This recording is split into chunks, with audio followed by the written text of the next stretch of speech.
Hey, everybody, you're listening to another episode of Kessel Run Transmissions. Thank you for joining us as always. We have quite the show tonight because, of course, the second episode of Siege of Mandalore has aired, which is called The Phantom Apprentice. And it's a long-awaited episode. It's something that we've all been waiting 6 years for. When we first saw sketches of this episode in Dave Filoni's notebooks that he sent out on StarWars.com. And now here we are. So, as always, I'll introduce everybody. I'm Corey, and I have my co-host of the Clone Wars Roundtables, Ross, MGF Customs. Hey, everybody. How's it going? And also joining us, of course, as always, is Eric Patrick Cameron. How's it going, everybody? We just experienced the best Clone Wars episode yet, so I can't wait to talk about it. Yeah, hell yeah, dude. We also have with us Dan Grievous. Thank you for having me. Absolutely. And another Dan Curto. Hi, everyone. Welcome back. And, of course, joining us, as always, we've got Brian and Elias from Customs for the Kid. Hey, everybody. Hi. And we've got Chad from Peak Obi-Wan Customs. Hello there. Now, Noah Outlaw of Here Kessel Run Transmissions. Unfortunately, his Wi-Fi died the minute he showed up. So we'll see if he he's timing. He's texting me right now that he's studied everything to make sure to get in, and now he is an outlaw and he is on the run. So yes. So all right. So the way we're gonna start doing this roundtable is, like always, we're gonna get everyone's thoughts on it first. So Ross, we're gonna start with you. What did you think of The Phantom Apprentice? I think I am overwhelmed. We knew the Siege of Mandalore was going to be incredible and everything we were hoping for. It's just I never really considered what I was hoping for out of the story. And when thinking about what Maul's role would be in the end of the war and Order 66 coming down, I just kind of figured he would use it to his advantage, slip away, start building up Crimson Dawn and the Shadow Collective. Never in my wildest dreams did I consider what they would go for in the story here and have it be so directly connected to Anakin Skywalker and have Maul understand so much and be put in such a place of desperation and panic and just take the character to whole new places that I just never even considered for him at this point. And the cast just delivering performances that I had no idea we would ever get to see on this series. I mean, Ashley Eckstein and Sam Witwer just deliver, some of the greatest voice work that they've ever done, and the animation, especially in the final, the second half of the episode, it is just, it's shocking how good it is, and the duel was one of the greatest in the entire Star Wars franchise. I mean, this is the Clone Wars at its full potential without question, and everybody who worked on it should be proud. Yeah, no doubt. Eric? Well, I think Ross speaks for all of us. I mean, what can I say that Ross already hasn't said? I mean, it's there's so many amazing episodes of the Clone Wars. You know, we're talking a series that has been going on for 12 years, over 125 episodes or something like that. And this, I think, is hands down the best one. Everything, it is truly a perfect episode, is a perfect Star Wars story. Obviously the lightsaber battle was amazing, but more so than that, the storytelling behind it was just unlike anything we have really seen before from Star Wars, not even just Clone Wars. And Maul was not only the best performance of Maul, but the best appearance that we've seen of the character.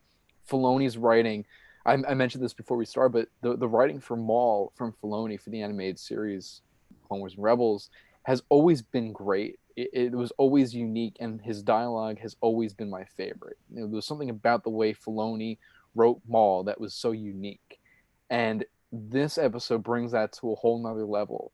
And the dialogue that Filoni wrote for Maul is some of the best dialogue that we have seen in Star Wars. And honestly, I could watch this episode every day until the day I die and never get bored. Hopefully that's a long time.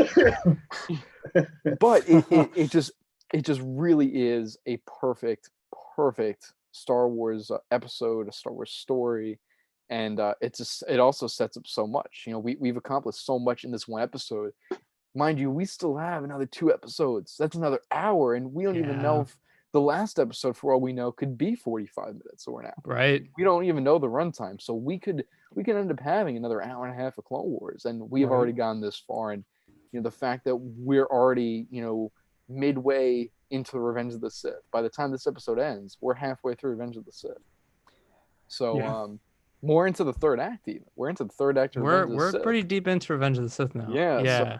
So it just makes you wonder how much more we're gonna get, and I'm just so excited just thinking about it. It's weird because I keep going back and forth between last week's episode and this week's episode and which one is the best. And honestly, the way I'm looking at it now is this is one story. It's clear that that's what it's supposed to feel like, and that's what it's supposed to be. The way the episode's cut, the way it is a movie. Siege of Mandalore is completely a movie, and this episode backed that up even more. But no, I agree. Like the stuff with Maul and Ahsoka. I mean, I remember when Sam Witwer tweeted out, or when he said at Celebration Chicago, that Maul was going to try something completely different than he'd never before. And I know some of us here kind of predicted this moment with Maul trying to have Ahsoka join up with him. So it's something that, well, let me not get too far ahead. But Curto, what do you think, man? I mean, I think everybody's going to have the same opinion. It was a fantastic episode. Especially following up on last week's episode. I mean, this picked up right where last week left off. So your comment before, eventually we're going to watch all 4 of these together, and it's going to feel like one long movie episode experience. Right. And it was phenomenal to see the lightsaber duel. The totally different type of animation. Now I've been rewatching. I know a lot of you guys did this already, but I've been rewatching this series again starting last week, and I'm currently up till this episode was watching The Mandalorian introduction, season 2. And it's just so interesting to see like how we first saw it to where it is now. Right. To me, that was like, wow, this is the same throne room from what I just saw earlier today. Right. Night and day difference, literally. The parallels between episode 3 storyline and here, I was surprised it was going to go that far into it. I think I said last week I'd love to see a little bit of a montage of the Battle of Coruscant, but really this is Mandalore's story. This is Ahsoka's story. So I get why we're not seeing that. Yeah. But I still would like to have seen it. Maybe next week. And just even though I knew it wasn't, because I remember seeing more scenes of the lightsaber battle, for a split second, I thought Ahsoka's really going to join Maul. Because that's how good those 2 actors were. Like you were saying before, like just every time Sam Witwer performs Maul, it's like he just transforms into that character. He's not Sam Witwer anymore. He is Darth Maul. And you can feel every single emotion in every word that he's saying. It's like, my God, I feel like I know exactly what he's talking about. Right. So, no, without a doubt, the acting was, I think this is the best acting we've seen. Yeah. From everybody. Episodes, yeah. And at the end of the episode, I tell you, just before we started recording, somebody made this comment. It's like, I don't really care what happened next in the live action movies, but I really want to know what happens next after every episode of this show. Same. Yep. Yeah. So, and that's what Star Wars is supposed to be, right? What happens next? Right. Witwer's performance was so good, even I would join more at that point. Right. I mean, like this scene behind me, I would have joined him. Right. Oh yeah. Chad, what was your initial thoughts on the episode? Damn, I like being right on my predictions. But you know what's better than that? You know what's better than that, honestly, is the power of Dave Filoni. Oh my goodness. He still has the power to surprise us, man. He still brings it. You know what I'm saying? I was blown away by what he was saying to us, what he was telling us. He would go, this is not the way. You're not going to be in these caves. And then later on, The Mandalorian, they're in caves. This whole mystery with what Kenobi and Ahsoka were saying to each other. What is that? I'm confused with that. Let's talk about that later. But just I'm blown away by what he gives us and how he connects it with the overall story. That is Star Wars, and I'm just amazed. Everything that you guys have been saying with Sam. Sam needs to win an award for this. So does Katie. yeah. So does Katie for both of them. Ashley deserves an award for this too. I mean, Yeah, totally. best Man, Ahsoka they're just amazing people. They're just amazing people, and there's just so much going on. And I'm just, like you said, I'm blown away. He surprised me right in the middle of this, and I couldn't believe it. I couldn't believe it. That we saw all the things that we saw and the surprises that we were given. There's little mysteries here and there. The dialogue was brilliant. It was brilliant. I love how irrelevant the Ahsoka novel is now. Like, it's just not even a thing. I don't know. Like, I guess for me, there was one little piece at the very end of that hologram conversation between Ahsoka and Obi-Wan where she's like, tell Anakin to come. And he's like, well, he can't right now. And he tells him what Anakin's going to do. And then after he goes through what Anakin's doing, she's like, yeah, tell him to come.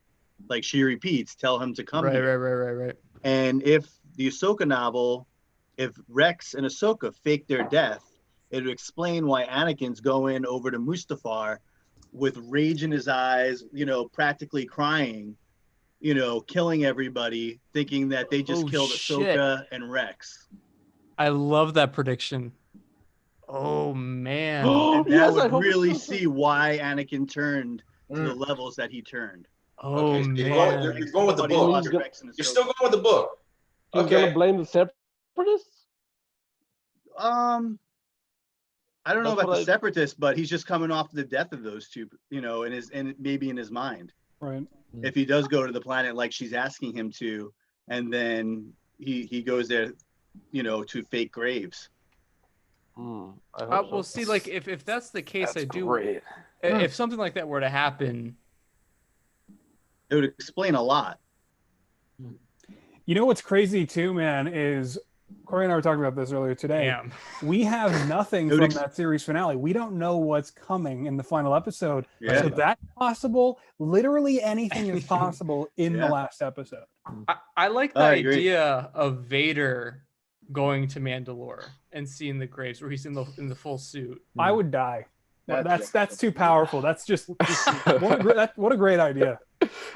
Yeah, wow. That's I think if it happens, it'll be pre-Mustafar. Oh man, I would be down for it. Yeah. Well, I mean, Brian Elias, what are your initial thoughts on the episode? I mean, I think it's. I thought just the amount of story and character, or at least connective tissue that was put into this episode, and almost every scene was just amazing, and the music was killer. I was gonna say I really enjoyed the score this time around. I feel like with that scene with Obi-Wan where it's like, he's being sent to Utapau, I thought like that was a great tie-in. It's really like seamlessly being threaded in with Revenge of the Sith, and you can kind of tell when everything's happening in like a parallel fashion. Right. I loved like the physical nuances in the Ahsoka Maul fight. Just the degree of the animation, like I think the motion capture, them using that as reference when they animated helped so much. Like I watched the way they moved, like Maul's footwork. It all feels so natural and fluid. And I was looking at that and I'm like, that motion capture reference helped them so much, because that like I have never seen any fight of that caliber in Star Wars like that.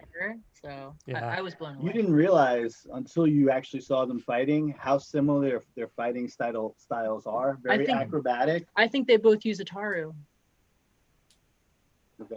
You think they were? You think they're? I always think about the lightsaber forms when seeing any new duel. Like, do the animators is Dave paying attention to lightsaber forms? Like, is that something they consider before doing it? Is that? Really I would say with Dave, that would be a yes. Yeah. Dave thinks about everything. I mean, he goes that deep.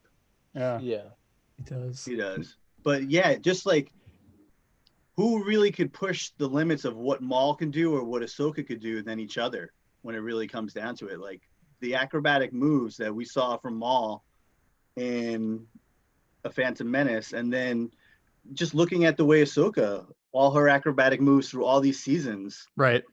you know, she always fought like doing backflips, and like the fight that she just had with Maul.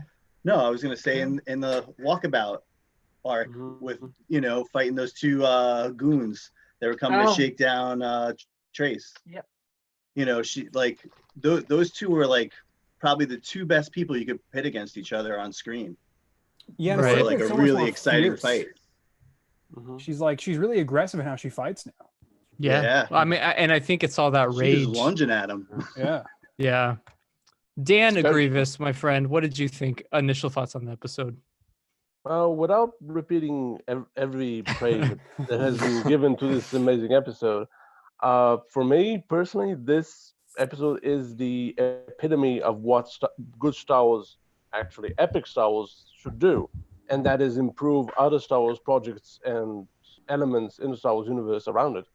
Because in my opinion, this episode, I mean, I prefer the previous one to this one. Sorry, just the other one is like Yeah, buffet of understandable. awesomeness, especially with the droid awesomeness. At all the feels, right? Oh yes, and the droid army especially. But this thing improved and made episode 3 better at least in my mind. Oh, yeah. Just like I agree. my personal favorite like thing that was improved. I mean, I wouldn't want to knock points off Revenge of the Sith because it is my favorite Star Wars movie. But the whole scene where they talk about Dooku, I mean, the several conversations about Dooku made me appreciate his death in Revenge of the Sith a lot more. Oh, yeah, So- 100%. I noticed something, and I mean, I'm probably just slow, and you all probably noticed it before I did, but I had like a little aha moment today when Obi-Wan's like, Dooku's dead, and with his death, we've pretty much lost every clue to how we could find Sidious, and that would completely explain why Palpatine's like, kill Dooku right now, and he's like, I can't. He's like, do it, because he's protecting himself, and he's like, yo, this guy could totally expose me, so kill him, Sure. cut his head off, end it. Yeah. Yeah. Exactly like Olmec. Yeah. Yep. I we knew like Olmec that- was I have the coming. loose ends. I like the idea too that Palpatine can sense Maul, right? He can sense Maul is up to something. He knows that now is the time to initiate everything. There's no more delay. Get Dooku out of the picture. Get Grievous out of the picture.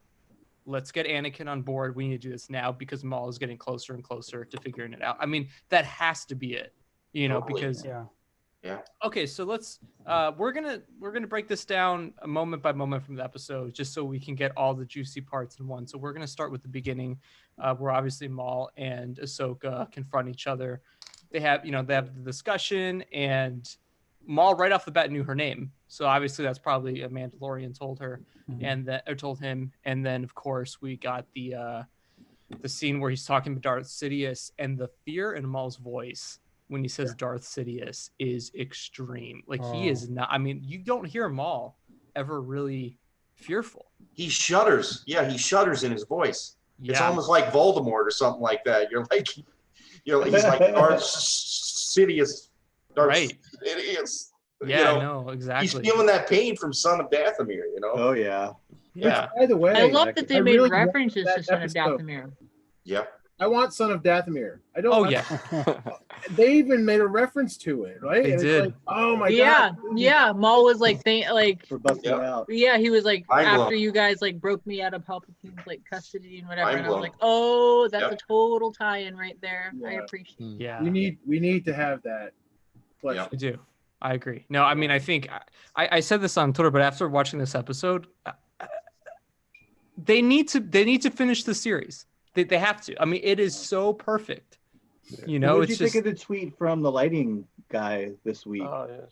I don't know. That was saying, you guys keep liking them, we'll keep making them. It's tough to Oh, yeah. say because like he could be talking about just animation in general, but the thing that throws it off is that he's directly talking about Clone Wars. Clone Wars. Yeah. Yeah. So I But would also the weird certainly- thing is that Disney keeps on marketing this as the series finale. I mean, it can still be the series finale. And Yeah, they no can more still seasons, fill- just right, Clone Wars story. Yeah, right, yeah, Instead of a Star Wars story, a Son of Sure. Dathomir, Clone Wars story. exactly. Yeah. yeah. yeah. Dark Maybe Disciple, a Clone instead of- Wars story. Maybe instead of releasing them in episode arcs, one full hour and a half. Kind of like the way they did the ball.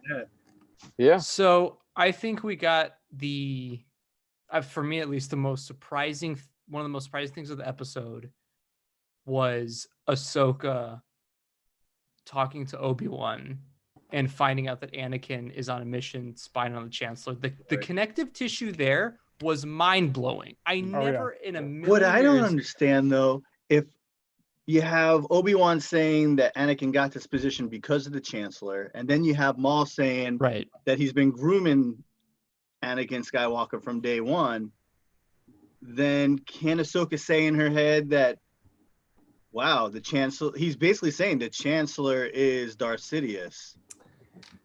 I think that Ahsoka just shuts down at even entertaining the idea that Anakin, it's like a joke to her that Anakin could become the next Sith apprentice. It's not even a possibility, it's like she barely even considers the idea before just completely shutting down. Do you think she at least can like say Palpatine is potentially Darth Sidious though?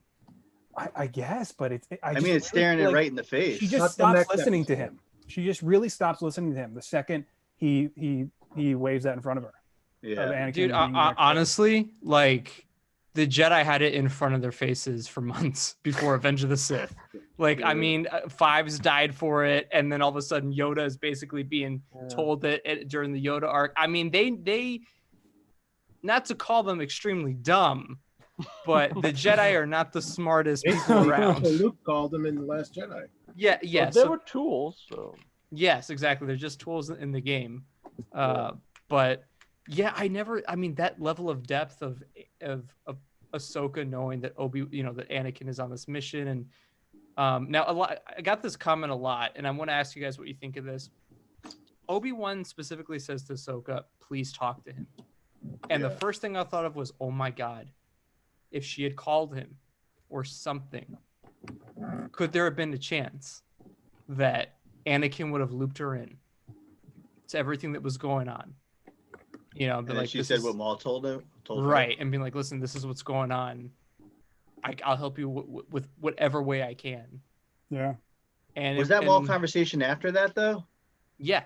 Okay. Yeah, and this moment I think is going to really hurt Ahsoka in the next episode, because I don't think she will contact Anakin, and it's clear. So this is what everyone's asking about, and I'm curious about this too. When Ahsoka is walking away with Rex, they're running to something happened. Ahsoka turns around to Obi-Wan and says, "Tell Anakin." Right. What does she mean? Tell Anakin what? Tell Anakin that what's going on? That she's about to go live with the Farties.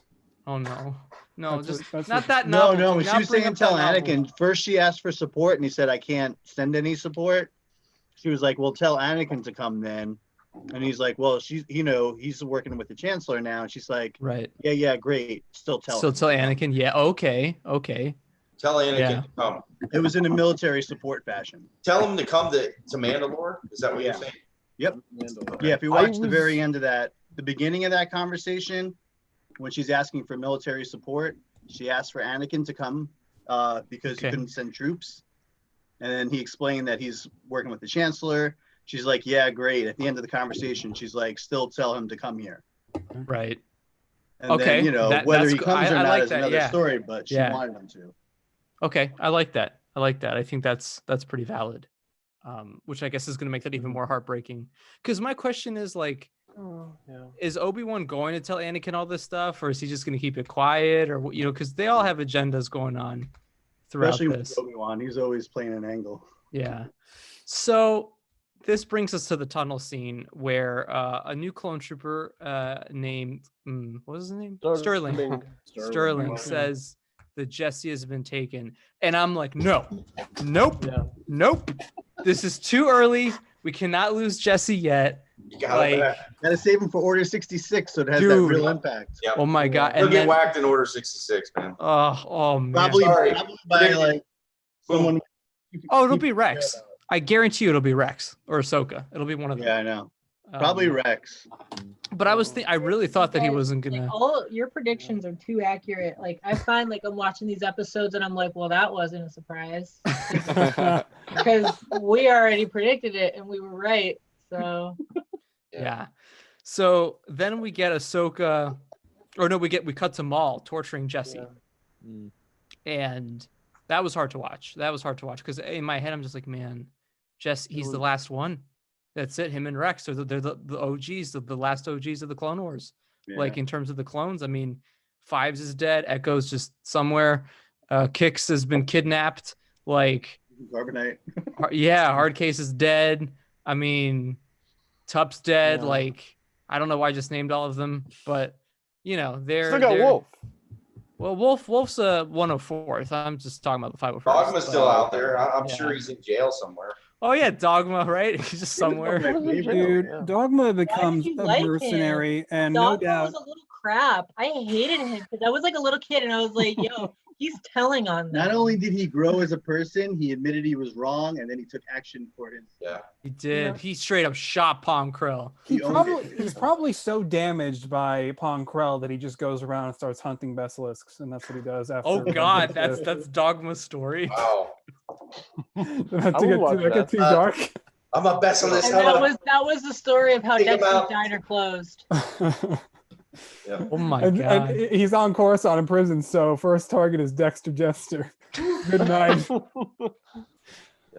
Well, I'm actually happy that Jez didn't die, because that scene could have ended with Maul just stabbing him, because that's what, like, if this was like in season 1 or 2, I could have been 100% sure that Jesse would have survived. But since season 3, 4, the Clone Wars loves to just, if there's a long interrogation scene or something that is ominous, it probably ends with a stab through the chest. Yeah. I mean, thinking about Richelieu, thinking about a lot of other characters. Right. Yeah. I was shocked that Jesse survived this episode. Oh, dude. With the scenes they had him in the tunnels, and then especially the throne room, I was like, he's done. Like, by the way, he's walking back, but he's going to get impaled right now. Maul's going to fling his lightsaber into him, or just use the Force to break his. Jesse's done. He's not. I thought Maul was going to behead him Pre-Vizsla style. That's what I thought. Or repeat right there in the moments. Right. Yeah. A lot of people think that. Jesse was. I'm looking at the comments right now, but a lot of people think that Jesse was going to bite it. Lucky clone. Yeah, no, 100%. And then when we're in the throne room with him, I'm like, oh, he's going to Satine Jesse. Yeah. Like. Yep. Here we are. But I love that Maul is playing his cards right. He's like, okay. He kept him alive because he broke him. Jesse's not a threat to Maul anymore. Well, I think it was more of broken. It's more so he wants to win Ahsoka over, and if he murders one of her best clones, that's probably not going to go very well for him. Right. Like, aren't I gracious? I let your clone live. Exactly. Yeah. After I got all the information. See, he wanted everything he could find out about Ahsoka before he fought her. Yeah. Right. Yeah. I mean, very exactly what Dan said. Very smart. Oh, go ahead. That's just a sign of a good villain, because we expected him to do one thing and he did completely the other. He's like a good Marvel villain, like Loki or something. Mm-hmm. It's like we expect him to do something horrendous, especially in this location, and that's why Filoni did this. Like, they could have met in the sewers after a chase or something, but they did meet exactly the same place where Satine died and everything else transpired during season 5. And then we were just expecting, and we were just shocked, because a lot of these moments in this episode, this being one of them, we do know where the characters involved in those events end up, but we're still at the edge of our seats and waiting was what's going to happen to the character. Right. Yeah. I'm very surprised, but very happy where I am. Well, you're right about that, because, like, especially I can think of Dr. Doom, for example. He does not view himself as a villain. Yeah. Maul doesn't view himself as a villain. I mean, every villain is a hero in their own take story. Over because that's what he believes the galaxy needs. Yeah, he basically said that he became a crime lord. That way he could lower Obi-Wan and Anakin to him, so he could, take care of Anakin, essentially. That was one of my favorite parts of the episode. He cared about being a crime lord.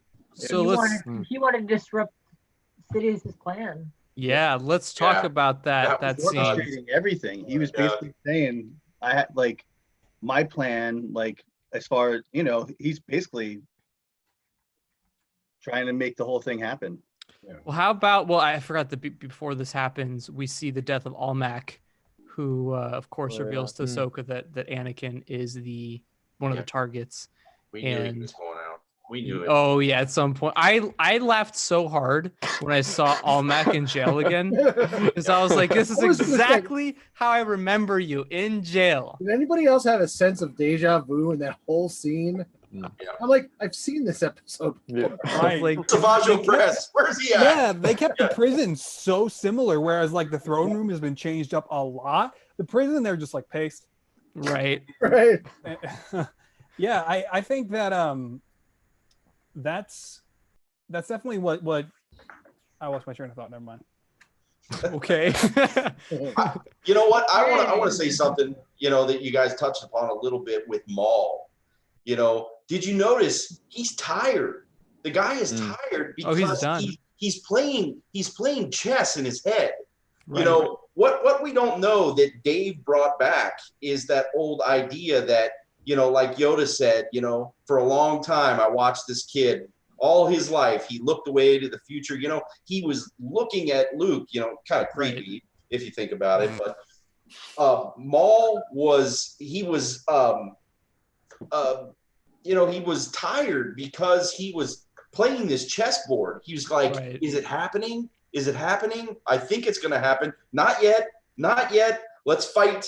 It's coming. It's coming. It's coming. Here it comes. He was tired. Oh yeah. So that's my theory. He was, he was like not as good as he could be. Right. Even Ahsoka was like, it's a good thing Anakin wasn't here. He's going to take you out. I can best you. Yeah. And that's what I think is like. That's what I think makes Maul so good in this episode, and Sam Witwer just bringing it, because I mean, Maul being picked up and turned into a weapon by the new Sith for the first couple decades of his life, and the horrors that he faced training under Sidious, then being cut in half when he finally kills his first Jedi Master. I mean, just things going his whole life, all these horrors, thinking that he was going to be one of the prominent Sith and he was going to be there with Palpatine, and just always being in a state of rage and a state of needing vengeance because he's just being betrayed and never knows what's going to happen. And he's just never understood his place in all of this. And now he does. As soon as he finds out Dooku has also been killed, and then obviously Grievous shortly after, but he doesn't know that yet, he realizes they are all just chess pieces to get to Anakin Skywalker becoming the greatest Sith enforcer to ever oppress the galaxy with the greatest Sith of all time. Like, that is the grand design. That is the grand plan. And it's something that I never considered with Maul, because that he would be anxiety stricken, like basically what Chad has been saying. Yeah. And that's a big thing too that I appreciated, because of course Ahsoka is amazing and incredibly skilled, but Maul is still Maul. And Maul was trained by the greatest Sith of all time. And but having him finally realize what's going on, get that vision and understand what turmoil the galaxy is finally about to enter, and that he, like the Jedi, is going to continue to be on the run, possibly now for the rest of his life, if Palpatine has his way and installs a new empire. He's just freaking out. He says that they'll thrive, but does he believe that? He doesn't seem to.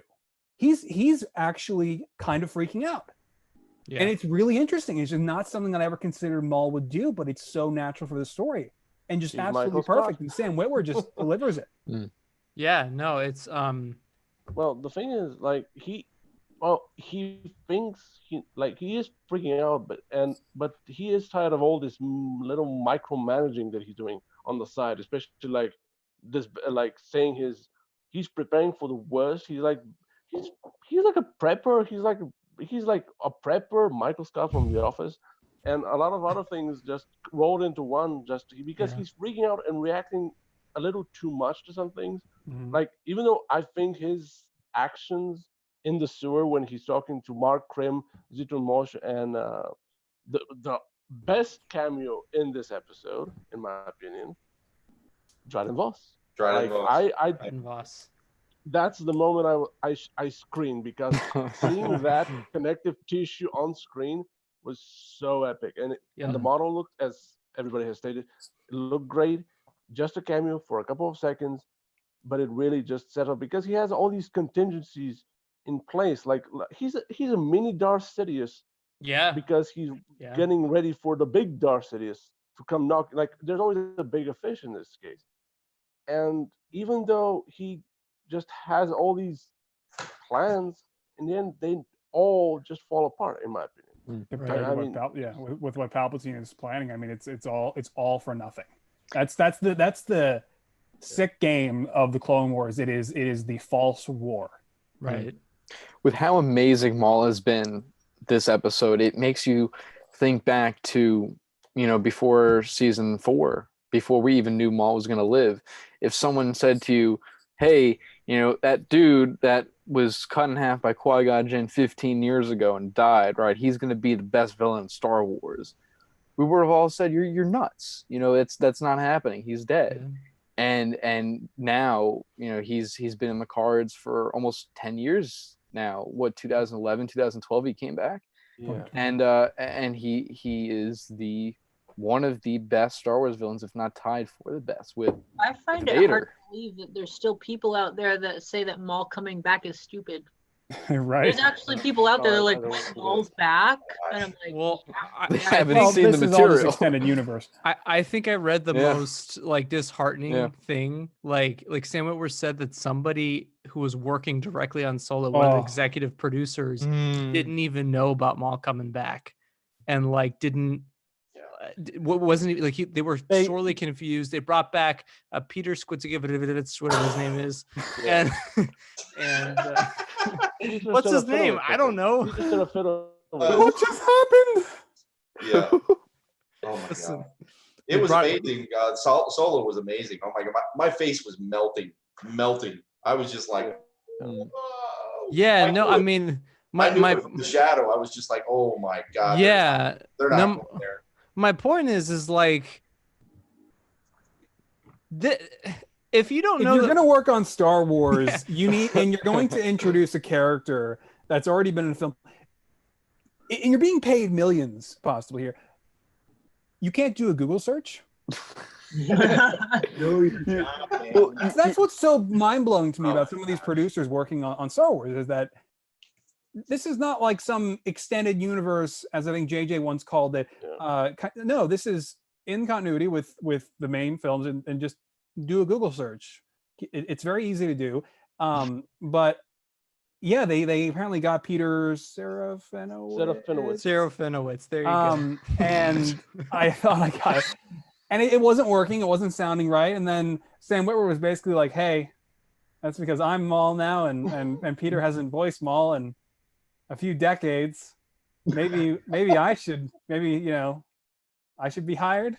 And then it worked, and they got him. And it's like, yeah, I think that's a shame, because these stories are just the greatest stories that Star Wars has to offer. Just goes to show you, when you got somebody like Dave Filoni behind the scenes and somebody who worked on Solo, and just it shows the difference in the dedication to the source material and just making everything work within itself and with other things that has happened before and will happen in the future, because there are a lot of things we don't know, especially because of that tweet that was so mind-blowing, and I'm still thinking about it even though we talked about it half an hour ago. Yeah, no, same here. What was the tweet? What was the tweet? It was the one I sent you to your phone. Oh, okay. About more Clone from Wars. the FX Super Possibly Bowl, more Clone Wars, right?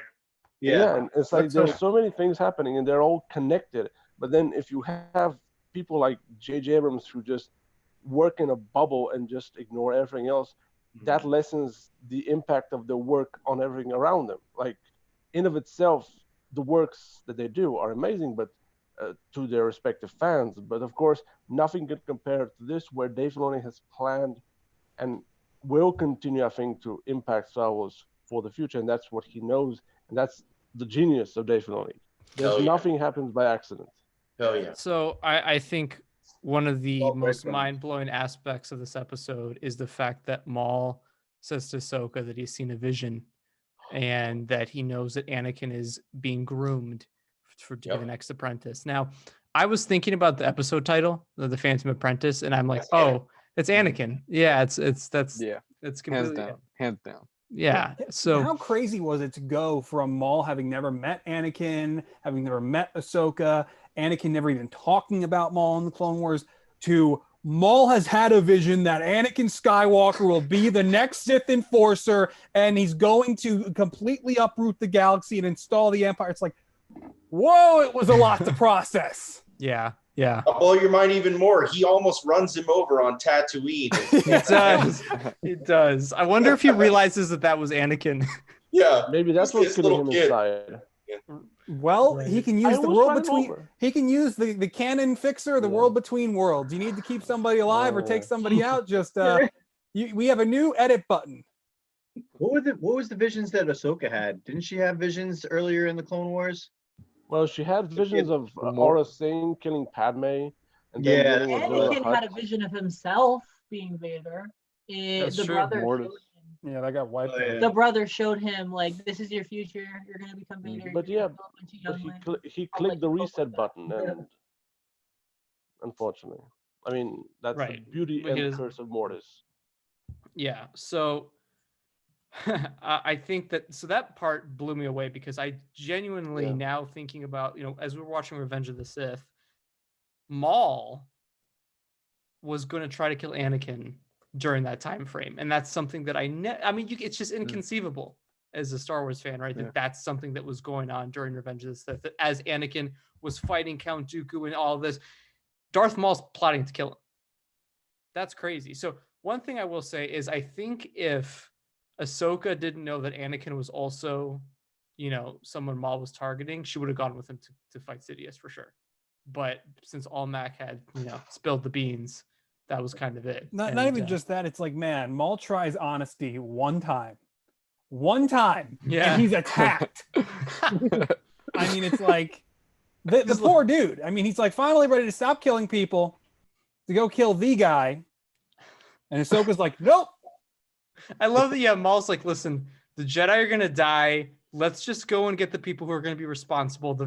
Your vision is flawed, dude. This guy's like, all right, well, I guess that's it for me. So here's my question for you guys. So he was trying to get Obi-Wan on Mandalore. Was his plan to have Obi-Wan team up with him? No, it was to bring Anakin. It was to bring Anakin along with him. It was that simple. Whether he was going to kill Obi-Wan or not remains to be seen, but it was just to bring Anakin along because he had a nightmare basically. He probably knew that if anyone were to come, it would be the two of them, and as a team, because they don't really do missions. And As far as he knows, they always work together. What? How rash is that too? Like Maul, Yeah. that's like barely a plan. That's how freaked out he was by the vision. I mean, he's just like, this is going to happen soon. I have to do something. I mean, that's what it really feels like, because what was really going to happen? I mean, let's you entertain both plans. Yeah. Obi-Wan brings Anakin. He's going to kill them both. He can barely protect himself when fighting one of them. Like Obi-Wan, he can barely. I mean, look at the last fight with Obi-Wan when Savage was with him, no less. I mean, it did not go very well. Never mind when Maul's panic stricken. It's just barely a plan. And then what if Ahsoka did go with him to confront Palpatine, or whatever, or go to the council and then confront Palpatine? I imagine he's probably thinking that all of the Jedi will rally with him and they'll all go together. Because if it's just like him, not like rally with him, but like, they would throw him in a cell maybe, or allow him to help, or that would be figured out later. But maybe he's like, hey, they helped Bo-Katan out. He's a terrorist. Right. Yeah, Oh, I mean, man. Maul would have been killed by Anakin in a heartbeat. Yeah. Ahsoka even says it in the Yeah. duel. If Anakin was here, One of my favorite lines from Maul is, "You have the arrogance of Kenobi. Oh yeah, that was You'll nice. find a lot of things you don't like, but you dislike about me." Like it was cool. I think that was cool. closer to Yeah, Count they had a Dooku good than it banner. was Maul, Eric. But that I was can't very do. Listen, I'm not James Arnold Taylor, man. I'm No, not saying I mean, we're. I think you can do a Count Dooku. Though. You We'll think? have to try that out. What's the line from Count Dooku? that Oh I no, can he's think gonna of? try he's that. gonna do it. I'm not gonna. It's What? good. Double the fall. Twice the pride, double the fall. Yeah. Oh, no. Twice the pride, double the fall. Hey All man, right, you you dropped a got pitch it. on that. That's pretty good. Yeah, It was more of a Sean Connery, but I'll take it, man. Thank you. It's the same. Money printer. It's the same voice. Thank you though.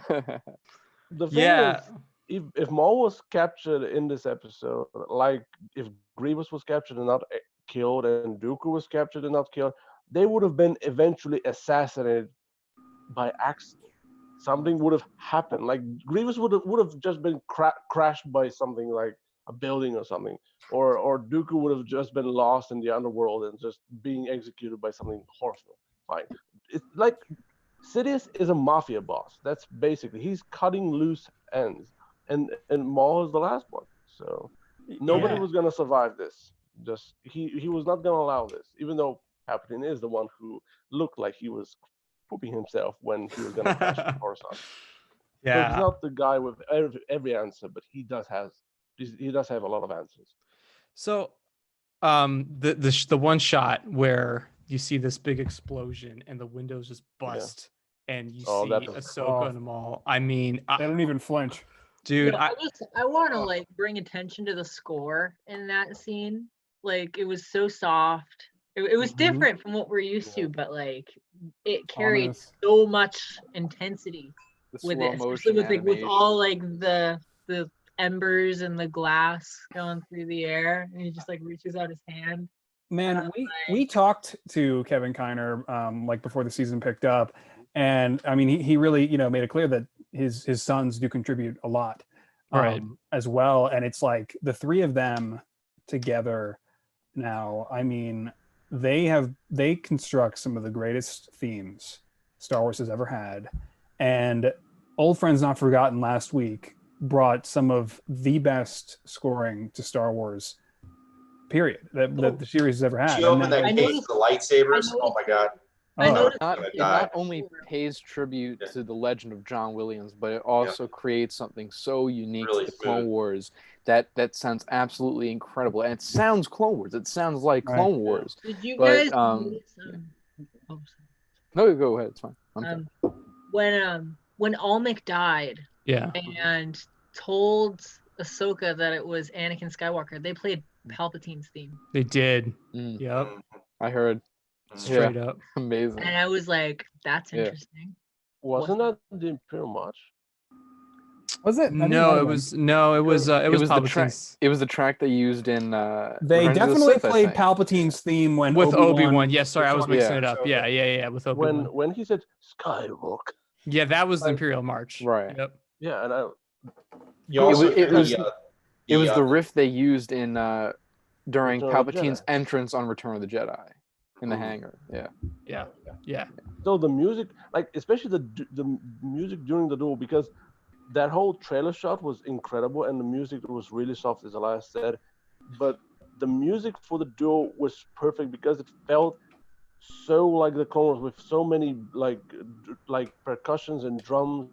It does feel like it's an extension of the theme that we haven't gotten in the last 2 episodes, but it feels like the Clone Wars. It feels like it could belong in the same CD track, the same original soundtrack, with the Battle of Christophsis track and the things we've heard from the previous seasons.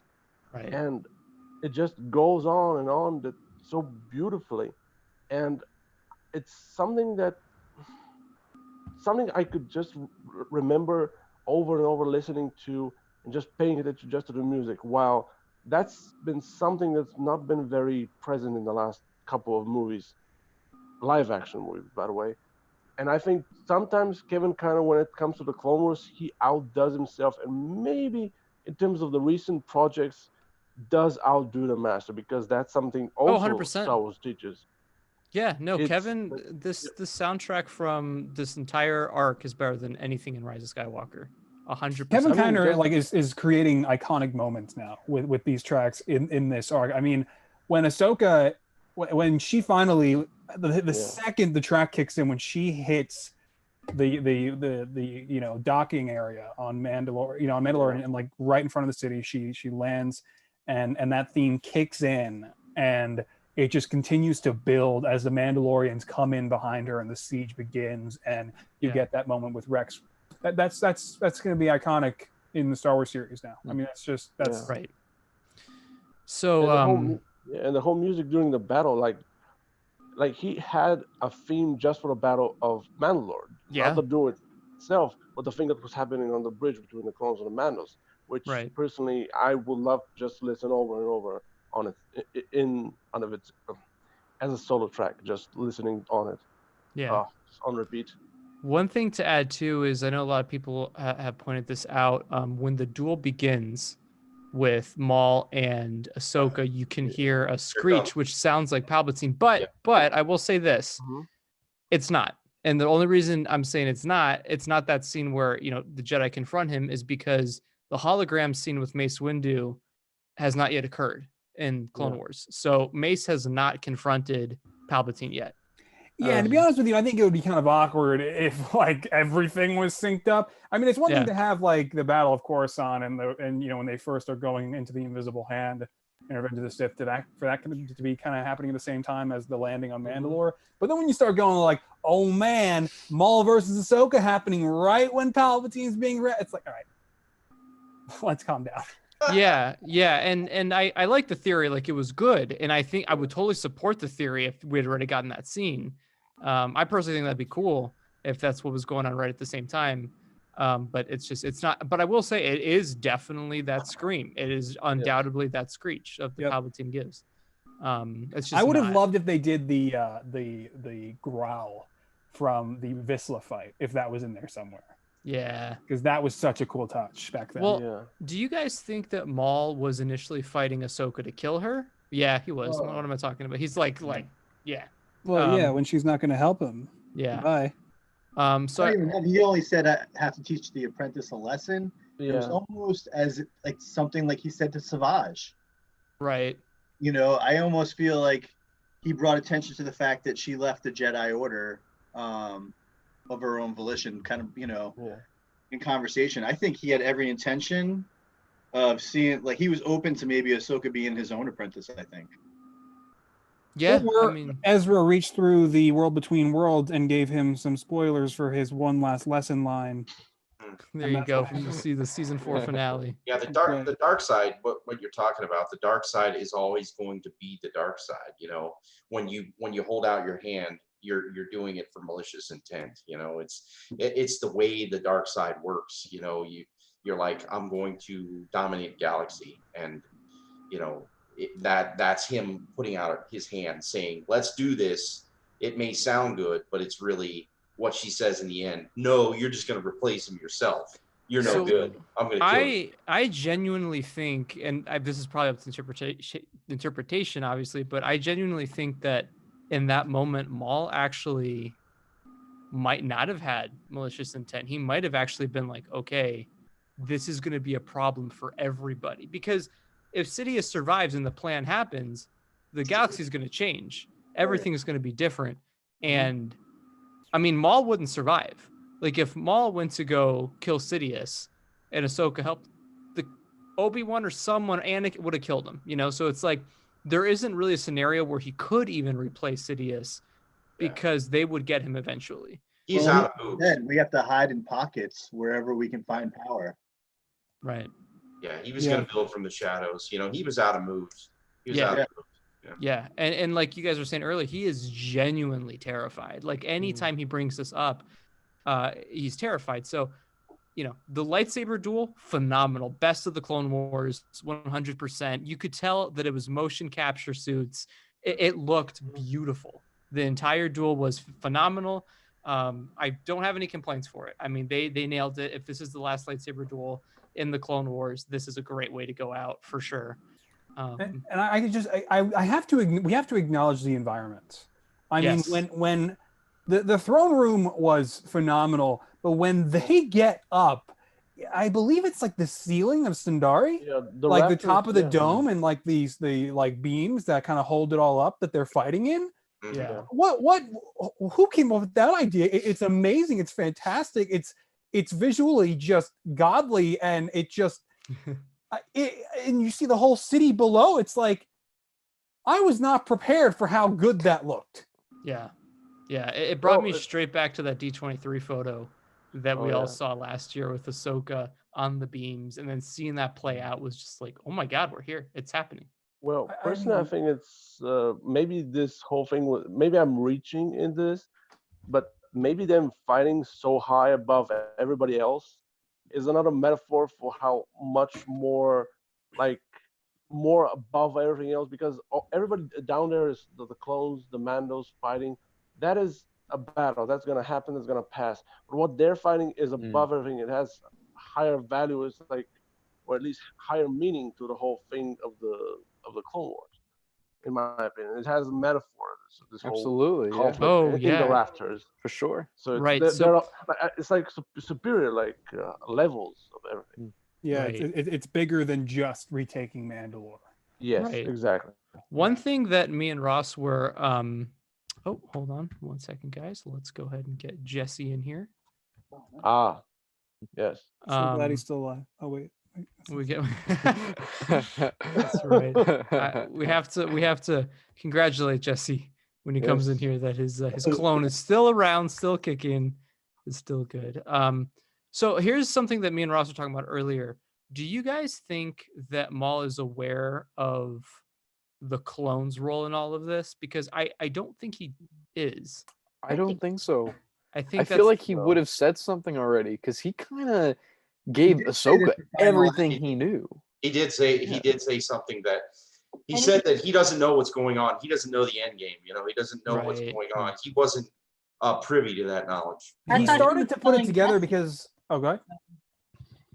I thought Maul was talking to Jesse, telling him like, wrong Jesse. He I was- think he was Someone's telling- ears were burning. Jesse, Sorry, I'm late, guys. man! I've just awoken from a coma that last night's episode caused. Yeah, that's understandable. I bet your anxiety was through the roof for ARC Trooper Jesse. Oh, I was on the edge of my seat. So yeah, I think when he was talking to Jesse, he said something like, "You're gonna play a role in something," or he said something that totally made me click. Like, oh, he knows about Order 66. Well, I think he think- starts to put it together because he's talking, he says something like clones, bred for combat, all part of the plan. Yeah, all part of the plan. Right. Yeah, so- I think he knows to a degree that the Yeah. clones are involved. I just don't think he knows about inhibitor chips or Right. Right. Yeah, I was, You The, know. I was the worried fine that- specifics, yeah. That's I why he think was looking through the future. You know, he kept I was- using the Force. He was tired, you know, because he was trying to figure it out. right. I was thinking that maybe he already knew and what was going to happen now that they have him in custody. Ahsoka's going to like have a little talk with him and he's going to tell her about Order 66. And he's going to be like, "Yo, Rex, you have 5 minutes to get that thing out." Yeah. Yeah. Well, the thing is, when he was interrogating Jesse, I was worried that they were gonna go a little gruesome because the Clone Wars was not like staying away from dark stuff this season, and I was thinking, sorry Jesse, but I'm happy for you that he survived. Yay, Jesse survived. But I was worried that the way they were like doing that shot before they cut away, I was worried that he was gonna rip the chip out of his head. Sorry. For being- Oh my god. Dang. I was thinking about that too, man. I'm not gonna lie. I wasn't sure what he was going to do at that point. Yeah, I was like, I I what like is that they this? kind of Yeah. showed that Kylo Ren, was brain probe or whatever. I love that how they made it similar. How you could almost feel that the tensity, the Yeah, the sound strength design of- was phenomenal. It's yeah, a it was known very dark much like that side first of interrogation with Anakin. Kylo and Poe. And yeah, I didn't know what was gonna happen. I almost felt like, oh, maybe we'll see the inhibitor ship come right out. But Yeah, can we just like talk about how wild it is? I mean, like, I don't think any of us as kids, or those of us who were kids in 2009, were like, man, this side clone with the Republic symbol on his helmet is going to like, I mean, first of all, be interrogated by Darth Maul, Yeah. and then two, I mean, like, be right there when Order 66 goes. I mean, Yeah. that's like, you look back to like Fives, for instance, just how far Oh, they took these characters in this season. I mean, Well, it I is- thought the same thing about Almec. I mean, I thought that Right. yeah. that jerk was gonna die in season 3 or 4, but he survived almost until Order 66. That slimy git. So Dude, Almec got to survive to go to jail one more time. Like he was just saving his breath for one more time. Jesse, what did you think of the episode? You weren't here earlier, so what's your thoughts on it, man?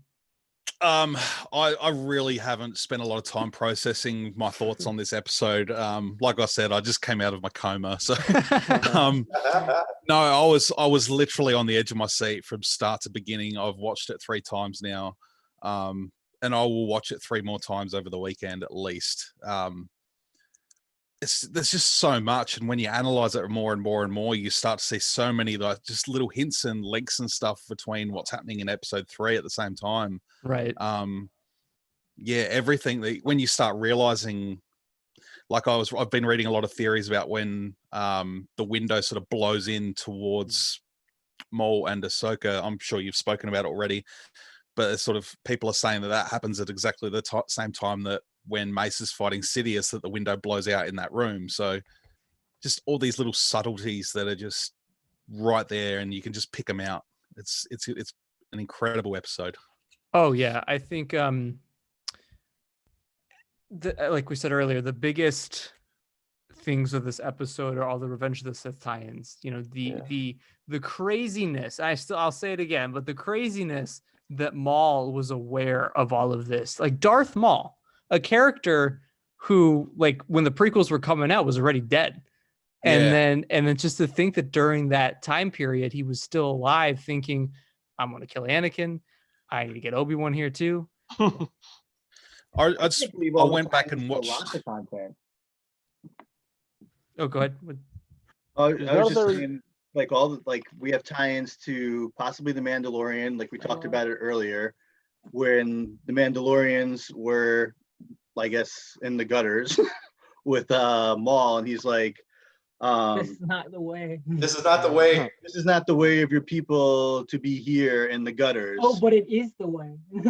Yeah, and then we know what happens later in Mandalorian, and you almost feel like little breadcrumbs left. Yeah. And you have Kanan, and Depa Billaba in the beginning of the arc, and you get, that's connective tissue to Rebels, and then you have Dryden Voss, connective tissue to Solo, and obviously prequels, galore. But I was gonna. Sorry. And then you see the Kylo Ren with doing the Force probe, Maul doing the Force probe on Jesse, like Kylo Ren did to Rey. There was just all these things connecting to all different eras of Star Wars. Right. Jesse, what were you saying? Yeah, I was going to say I went back and watched the Darth Maul's first arc from the Clone Wars when he finally came back, and when he sort of comes to and Savage tells him about the Clone Wars, he's very aware that was part of the plan. So Maul's knowledge of what's going on has probably been running deep for a long time, and he was probably meant to be there as part of the master plan. So oh yeah, no, 100%. I think it's cool to see him sort of figure it all out as well. Yeah, didn't he say something about Dooku? Both me and him played our parts, or something like that? Yes, yeah. He kind of finally acknowledges that Dooku was actually. He's basically saying that we were pawns. Dooku, he thought Dooku was stupid, and he realized that he wasn't. Like, and he makes that very clear in Son of Dathomir. He just thinks Dooku's just a whatever, as he says, the Sith pretender Dooku. Yeah, exactly. And now he's like, oh shit, no, we got played. But let's talk about the scene where the duel ends and Maul is captured. I mean, that performance from Sam Witwer, it might be. I think that might be the best performance of the whole series from anyone. Might be right. Dreams, you're all gonna die. You're all gonna die. Yeah, you will all burn all of his emotion into that. Let me die. Yes. That screaming just puts to shame. Yeah. Right. I have to just kind of reiterate something that I said before we started here, but like that entire scene for me, it was like looking at a dream. Mm-hmm. I mean, it's like something you would describe before the series came back, that we got confirmation it was coming back. Oh man, I had a dream that the Clone Wars would continue, and Maul was captured by Ahsoka and Rex up in the top of the Mandalorian city, and he knows what's about to happen in Revenge of the Sith, and he's just screaming because he is just defeated. And that sounds completely like fantasy that we would never get, and we just experienced it, and it now exists, and it's the most one of the most powerful scenes in not just the Clone Wars, but I think all of Star Wars now. And it's just Sam Witwer's performance, like you guys said, is just it's just phenomenal. And when those floodlights shine on Maul as they capture him, it's the Clone Wars animation, and it's all of its potential fully realized. That entire sequence. Yep.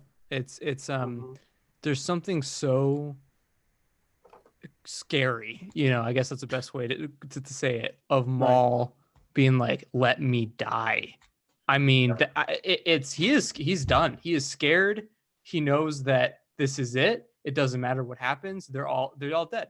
And especially thinking, I mean, Ahsoka's going right to Coruscant, and Maul knows it. I mean, she is taking him directly to Palpatine. And he's like, all right, well, and I think this is going to make for some crazy Maul scenes in the next episode of him probably just flipping out. But does he know that Palpatine is Sidious? Right. Because I don't get this. I don't think he does. I don't know, because I mean, I bring it up a lot, but I mean, the Plagueis novel, even though it's Legends, it was still very much written for canon when the Clone Wars was going on. Yeah. And I think there are interesting things that we can kind of pull from it in that when Palpatine was training Maul, it was a very deliberate process over like the 15 years or so. Yeah. Maul never even knew Plagueis existed. Maul was never looped in on any plans.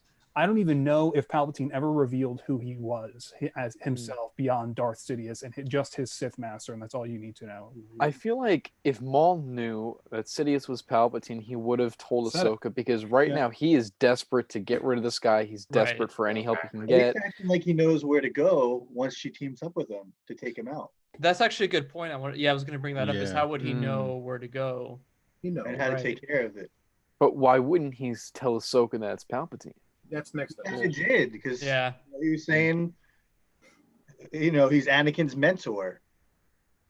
Where, Ahsoka was saying to Obi-Wan, how could the council ask Anakin to do that to his mentor?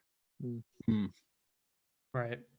The mentor was used in the conversation with Obi-Wan, and it was used in the conversation with Maul. I wonder if this is something that Dave or like Sam would be willing to confirm. It's very subliminal. Well, I think I think all these answers are going to be, all these questions will be answered. I agree. It makes you wonder if Ahsoka is going to be on Coruscant at the same time that Anakin becomes Darth Vader. Like, could you imagine that? That last episode, I don't have any predictions for that last episode, to be honest. I don't want any predictions. I'm ready to cry. Get the Coruscant. Right. Yeah. I can't wait for it to end with the farties. In Revenge of the Sith at the same time, Order 66 will happen while they're en route. Oh yeah, it's going to be on the Venator for sure. So she's not going to get it. No. So she's never going to make it. They're going to have to go somewhere else. Yeah. This sets up Order 66 for next week. Yeah, totally heartbreaking to think about. These two episodes have very much been about Ahsoka and Maul and their realization. I think next week's episode is going to be very clone centric of them, and of course Ahsoka and Maul as well. But I think this is going to be a lot of Rex's emotional sort of being at this point, and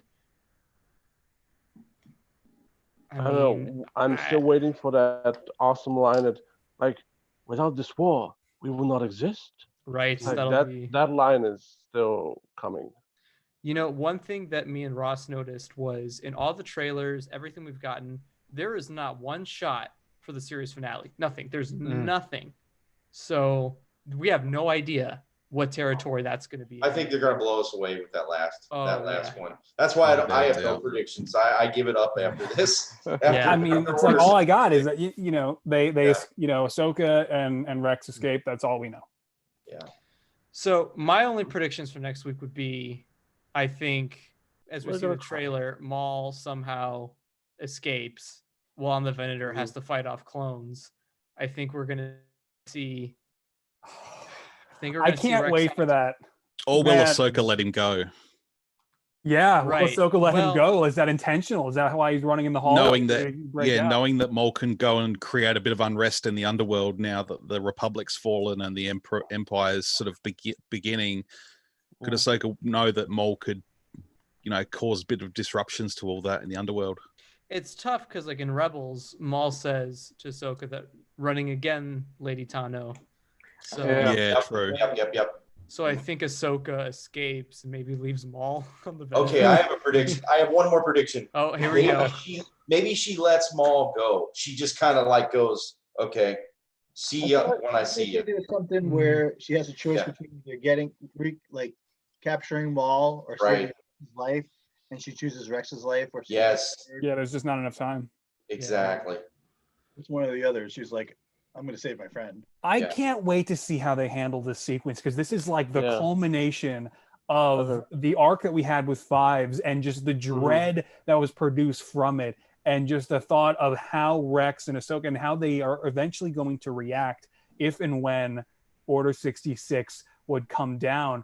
And then when these inhibitor chips are finally activated, but also Corey and I were kind of talking about this a little bit earlier today. I can't wait to see how they continue Maul's sense of anxiety, Right. of like that shot of him and his eyes opening. Is he like in a ray shield, like being held, prisoner, which he must be at this point, looking at it. And then Order 66 comes down. He senses the shift in the Force, eyes open, it's happening. And then he busts out and is just kind of afraid and just kind of like it's full survival mode in the Venator, because the clones are everywhere. And it's just, he doesn't have his lightsaber. How is that scene going to play out? Like, I really, I think that we're gonna get the most heartbreaking scenes in all of Clone Wars next week. I think we're gonna. I'm sorry, Jesse, but I think we're gonna see Rex gun Jesse down. And I think so. Yeah. Man, Like the Maul is minute- like pulling pieces of the wall off to like Yeah. keep himself. It's like He's gonna be hysterical. He's gonna be hysterical. It's You gonna know- be Jedi Fallen Order with Darth Maul. Yeah. The minute that Jesse survived this episode, I'm like, oh, it's because it's going to be next week. Yeah, and if he was to survive and become part of the Imperial Army, he'd have to get a whole new tattoo on his head, and that would be very painful. That would. Oh man. Yeah. So, wow, we are just. It's crazy to think, but we're actually just about 9 days away from the finale to this whole show, and it's been an incredible journey. It really has. I mean, we're going into next Friday's episode, and then a couple days later is a series finale. So yeah, prediction wise, they can go anywhere now. I mean, we don't know a lot of what's coming up, and I think that this episode is a straight up 10 out of 10. There was no flaw. There was nothing that literally both episodes from last week and this week, no issues, 10 out of 10. I cannot find a flaw with either one, and that is very rare to get a complete 10. Dan. Bo-Katan. She has Bo-Katan. one facial expression.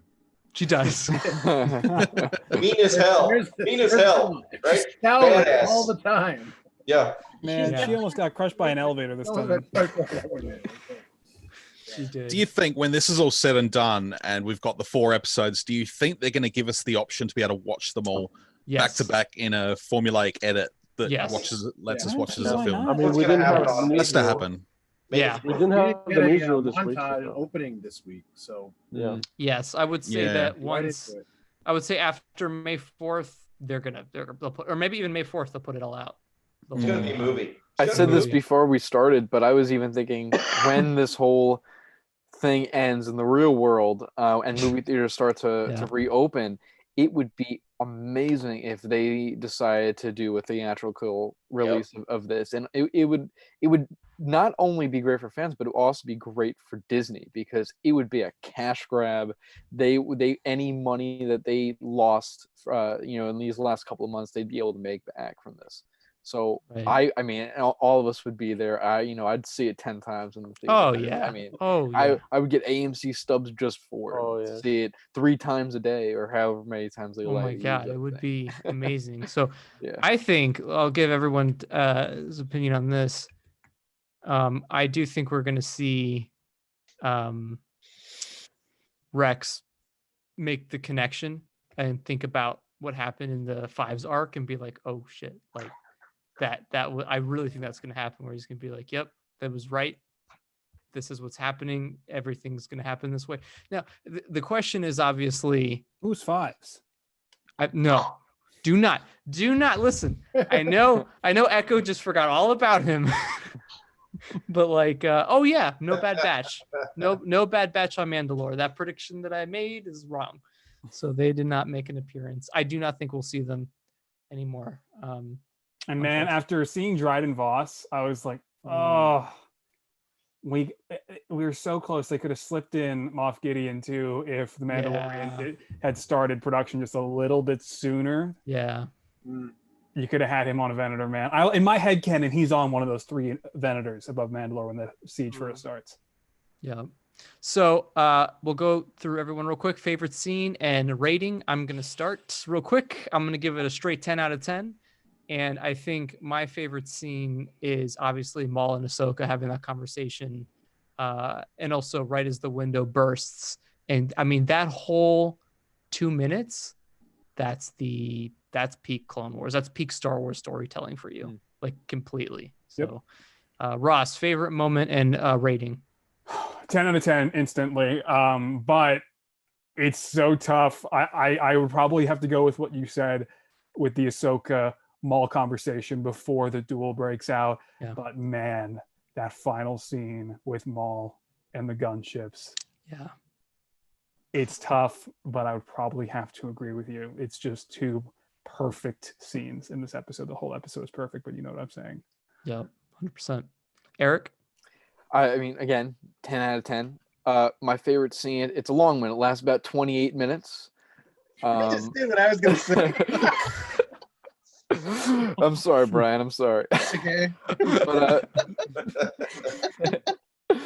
yeah, man, I'm with Corey and Ross. That conversation with Ahsoka and Maul, the dialogue, it does not get any better than that. You know, my favorite scene with Maul is right there. And as much as I want to say the whole battle, you know, if I want to pick the whole thing, I'll pick the last third of that whole episode.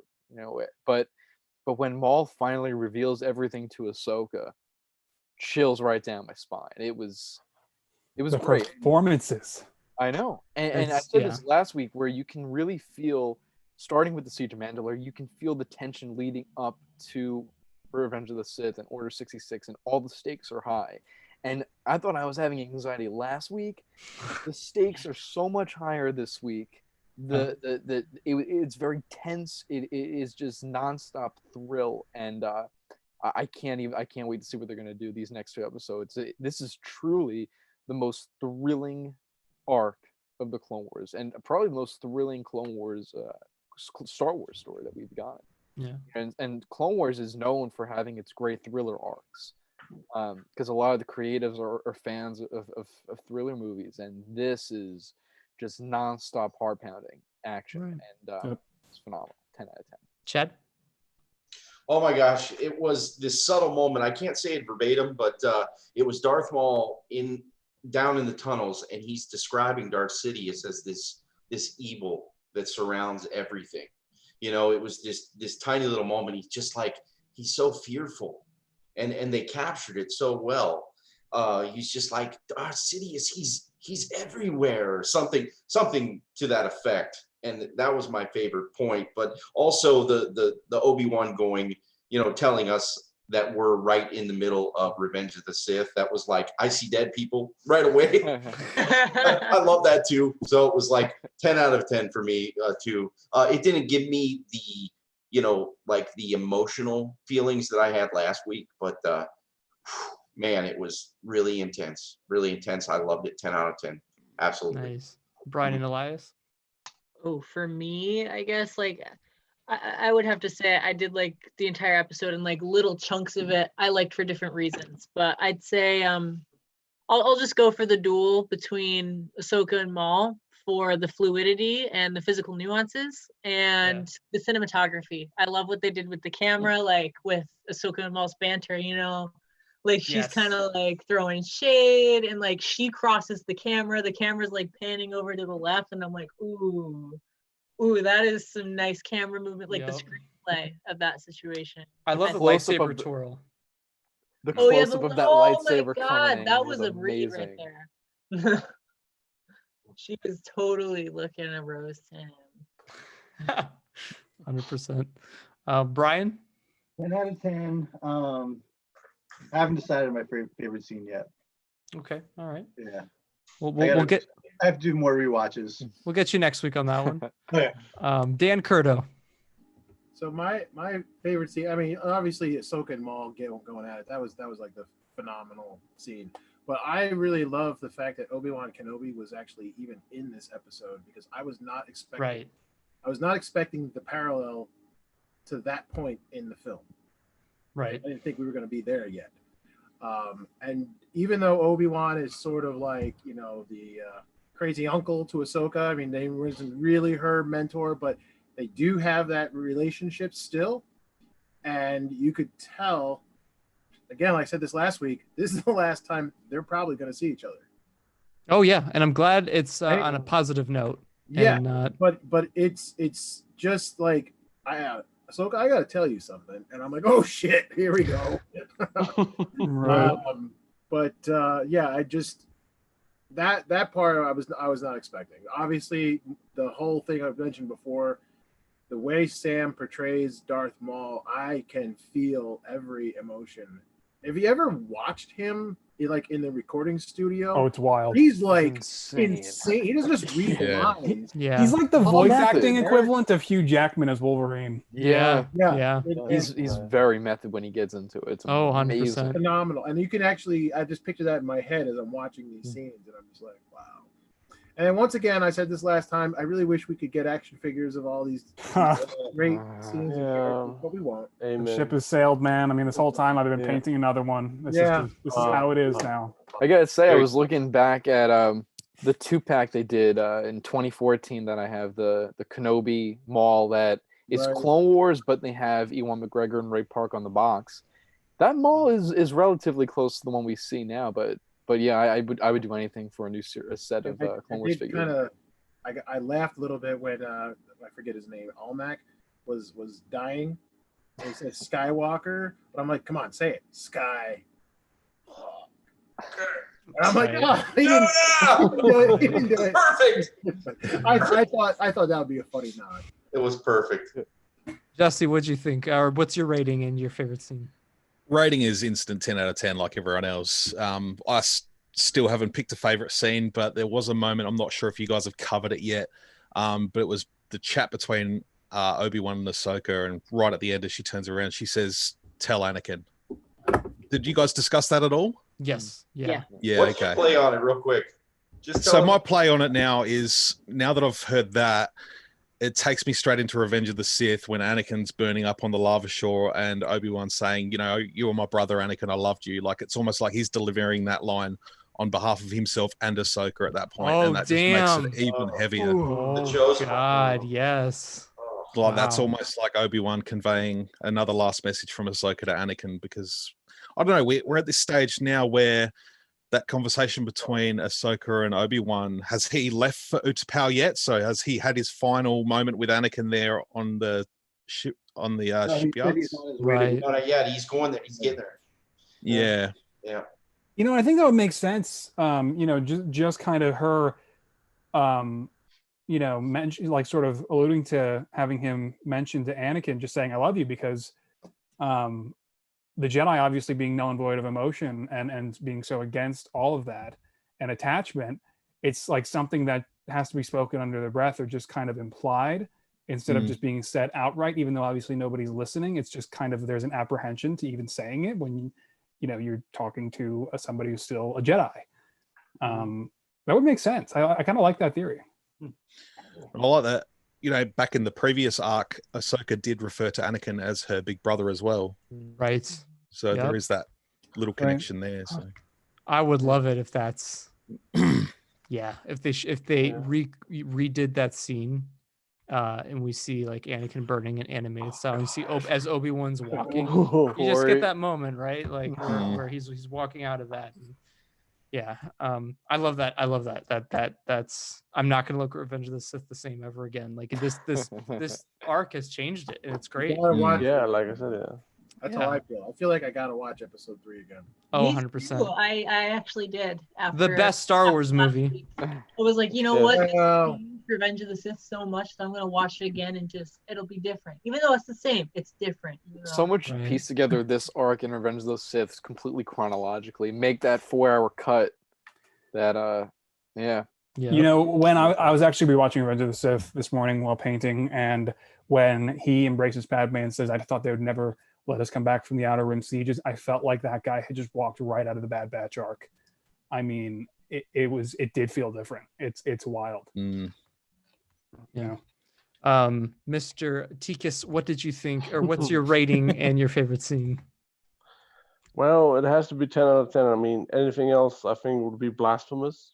Sorry for being so. I mean, how would you look at a person who says, "You know, this was my least favorite episode of the entire series. It was." That's a block. That's a block. Talk to that person. That's a block.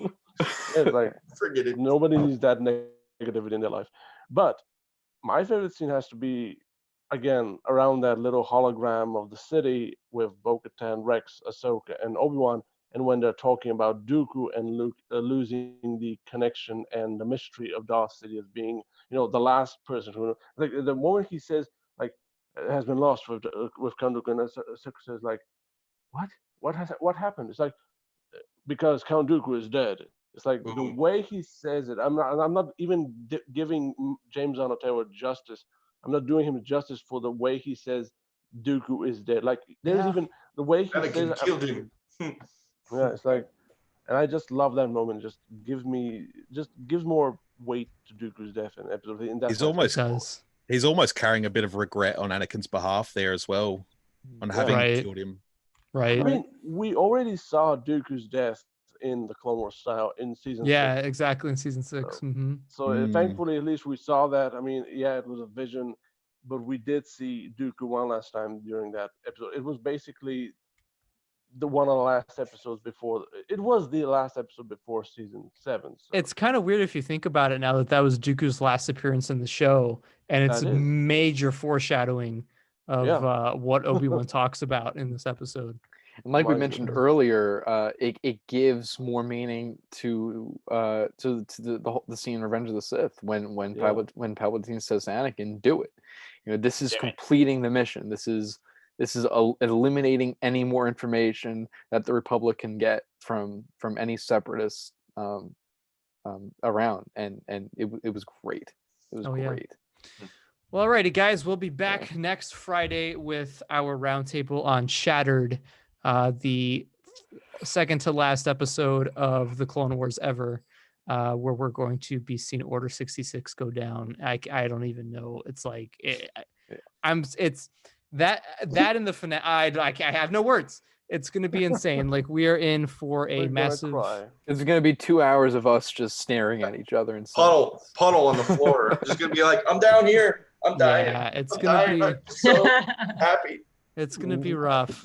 We have been waiting for this since we were kids, and Well, I'm gonna bet it's gonna be like some that Avengers meeting in Endgame, it's like where Cap is talking to that support group, and it's like, yeah, guys, I'm Dan, and I watched Order 66 again. The feelings are there.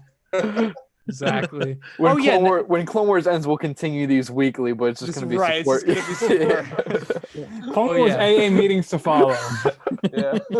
Yeah, next Friday's episode, it's definitely gonna be a therapy session for all of us. So it's been 2 weeks since I've cried about the Clone Wars season finale. As a matter of fact, I think we should find a real therapist to be on the show with us next Friday, so they can. It's not a bad idea at all. Let's try to get that going.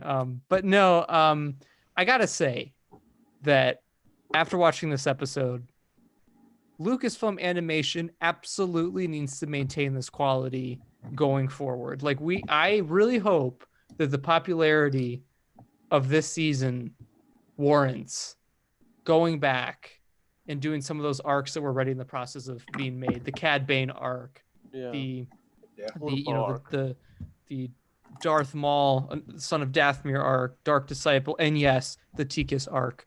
So let's hope that we get it. Ross, where can everybody follow you on social media? Yeah, you can find me at Michael MGF on my main YouTube channel and everywhere else at MGF Customs for new custom Lego Clone Wars minifigs coming out. All right. Eric? You can find me on Twitter at Eric Cameron Film, Instagram at Eric Cameron Films, and then on Letterboxd at the same thing. So that's pretty much it. Yeah. And here next week. And That's right. yeah, I'm looking forward to it. Chad?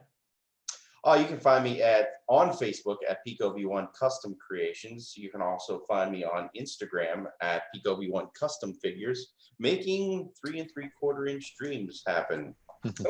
Oh yeah, no kidding. Right. Brian and Elias. You can find us at customsforthekid.blogspot.com, and then all the links to our social media accounts are there. And you could also catch all the episodes that Chad and I did of customizing the Clone Wars there as well. Yeah. All right, Mr. Tikis. Yes, well, you can find Dan Grievous everywhere where social media exists, and yes, there is some tikising around, and Tikising. That's a New thing. Well, okay, tikising is personally what I would call like Life. The way of life. yeah, or that The meme same with thing. Eric Andre, like let It's me not in, just like a hobby; it's a lifestyle. Yes, Tikis is life. Yes, I don't. Dan, do you have a custom Tikis figure? I was planning to do that. I do have a Tessic figure, but I don't want to. I do not trust my hands enough to bastardize it. And Damn, it'd be I don't wanna ruin crazy. it. It'd be crazy if we knew customizers here. right. Oh, well, I was planning to maybe get a second Tessic figure at the next celebration, whenever it happens, and maybe get 2 Tessics just in case and try it out and see what happens. You know, you never know. You never know. Exactly. Right. Jesse, where can everyone follow you, buddy? On Instagram, Facebook, and YouTube at The Force of Jesse, as exactly how it's spelt there on the bottom of the window. Alrighty. Dan? That's a good point. Curto? I'm on Facebook, Twitter, Instagram, but don't follow me. I'm not that interesting. No, he's very interesting. He's very interesting. You can follow me. Come on this show whenever you remind me to show up. I do my best. I literally reminded you about 30 minutes before we started. So It was good. there we go. You can follow me here at Kessel Run Transmissions, at KR Transmissions on Twitter, as well as at Corey_Wolfpack on Twitter. I'm also posting Clone Wars reactions every Friday after each episode, and the roundtables, obviously. And check out our showcase this week on some Clone Wars custom figures from Chad. He busted out a Bo-Katan and 2 Darth Mauls from Siege of Mandalore and from the Ahsoka Walkabout arc. Check these figures out; they're incredible. And Man scowling. Bo-Katan, you know, Yes. let me see if I can. If That my, look, I think I captured it, but we'll see. I think so. Let me No, Oh, she's not coming in. let me turn off the background here, because this needs to be Gotta shown. turn off that background. Yeah, let's do that. Okay, so I do have the helmet on right now, but That is phenomenal. Ooh, It there she is. is. Great Mm. work, man. Oh my God. It's one of my favorite figures, man. One of my favorite characters. She's a shoe-in for a Hasbro figure, I swear. Right. Yeah. God forbid Hasbro. This year. I know. People would buy multiples of her. It's ridiculous. Yeah. Hasbro announced today that they're doing this like live reveal on May 1st, and I'm like, just don't. They're like 40th anniversary Empire Strikes Back Wave 2. Only like a month later. Wave 2 of repacks. Are you ready? man. Show 5, and they're going to show Hondo probably for Clone Wars. I mean, that would be logical, but they won't. So They're like, guess what? New Yeah, Baze it's logical, Malbus wasn't figure. it? They got to figure out something because now that Comic-Con is canceled, that usually is the bulk of their reveals for the summer. So Yeah. You Right. won't believe it. A new Tobias Beckett figure. God. All right, guys. Thank you for tuning in, and we will see you guys next Friday during our therapy session. So, Ah. with you guys.